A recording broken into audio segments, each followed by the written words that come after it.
This week's project is one that I've been wanting to get to for a long time, and now that spring is here, the timing couldn't be more perfect. So for this project, I've teamed up with craftsmen to help me bring the pergola to life. The first thing that I needed to do here was to dig a couple of holes for the 6x6s that will hold up the rest of the structure, and I made sure to dig those holes that they were going to be wide enough and deep enough to support the completed project. And this is going to be placed right outside the patio, behind a small picket fence that separates the patio from the yard. I just didn't want to take up any of the patio space, and that's why I'm placing it here. Also, I just didn't have a good way to secure the post if I were to place it directly on the patio or the concrete slab. So that's the reason why I chose to put it here. Now, after I level the post up and let the concrete cure, I could then start on the cross member and all of the support pieces. So as I mentioned, this project is supported by craftsmen, and I'm also using their new cordless 20-volt tools to build this pergola.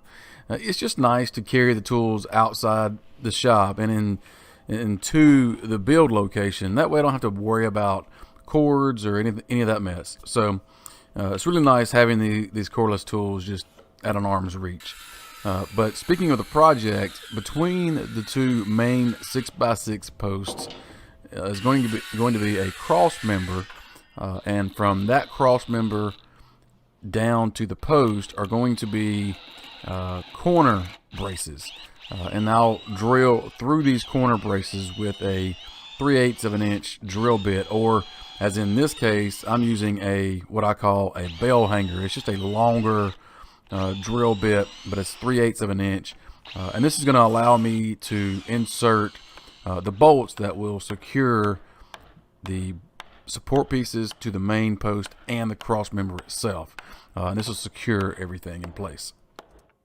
After the first corner brace was installed, I decided to pre-drill a recess for the washer and nut to sit in, and then this just made for a cleaner look after the bolts were installed, and also this would just eliminate the risk of someone snagging one of the bolts. So the next step was to start on the main overhang structure. In order for this to be secure, I needed to add more angled braces, one from each of the main posts, connecting a couple of 2x8s, which are going to be the main overhang pieces. Now, these 2x8s will support adjacent 2x6s and 2x2s that will ultimately, in the end, provide shade. Another angled brace on the back of each main post, also connecting to the 2x8s, will act as counterweights to support the overhang. This will all make sense once you see the structure start coming together.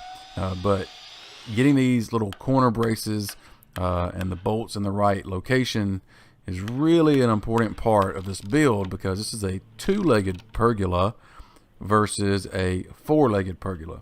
So this is a really cool design. I have to give credit to several places online. I just kind of grabbed different elements from different styles and just kind of made it my own. But really excited about this design, especially on a small patio like I have. This is going to fit in a smaller area where you don't have room for 4 main posts. Now, as you can see, these are the rear support braces acting as counterweights. This is an important part of the overhang. Without these braces in place, the overhang would likely sag over time. Now, once all the braces were in place and secured, I could go ahead and start on the 2x6s. Now, each one of these 2x6s would receive a decorative curve cut out on each end to add some visual interest. The way I went about creating these curves was with a paint stick or a stirring stick. I measured and marked 1-inch increments and drilled a hole at each measurement. And then I secured the stick with a nail at the 0 measurement and used a pencil at any of the other marks, whatever your desired curve should be, to create a consistent curve I could then cut out. To secure the 2x6s on their edge, I cut out notches that would fit over the adjacent 2x8s and just nailed them into place. And I cut the notches a little bit bigger than I needed to allow for a couple different things. Number one, wood movement, and then also just imperfect boards. But spacing these evenly across the 2x8s gives the pergola a good dose of symmetry, which I like. And at this point, I could have just added 2x2s instead of the 2x6s, and it probably would have turned out okay. But I wanted to add a little more of a wow factor to the overall project. And with the 2x6s and the curved cutouts, I think it gives me what I'm looking for. But there's one more layer to the top.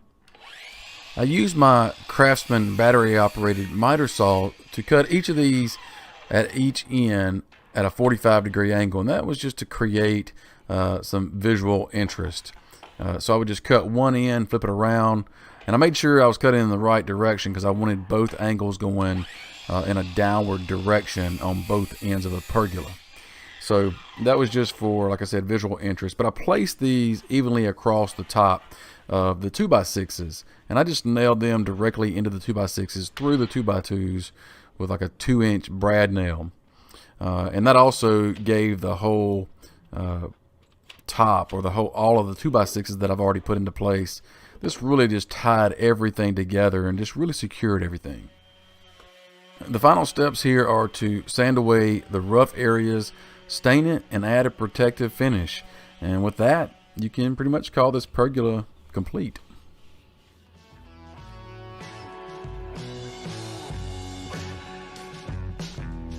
So as you can see, we're finished. I added some outdoor party lights to match the outdoor kitchen area. That's a project that I just finished here recently, and just going through the motions here, kind of give you a little recap of what went into this.